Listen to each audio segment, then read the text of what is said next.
morning! Hello mga kananay! For today's video ay kukuha tayo ng mga itlog ng ating mga alagang manok. So ayun, nandito ako sa aking mga alaga. Ayan. Ayan, sa unang pugad, meron tayong makukuhang 4 na piraso.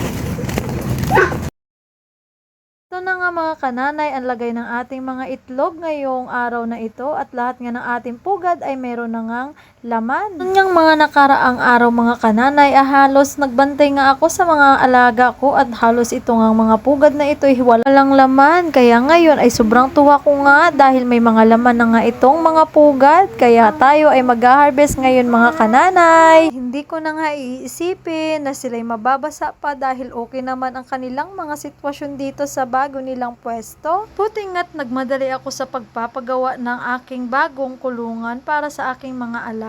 Nagbigay agad si Mr. ng pang-budget na pampagawa. Kaya ora-orada ko nga pinagawa ito. Kaya ngayon ay wala na tayong iisipin pa dahil hindi na mababasa ang ating mga itlog. Siyempre, pwede na tayo mag-stock ng pang 1 linggo. At hindi na nga basta-basta masisira dahil hindi naman nabasa.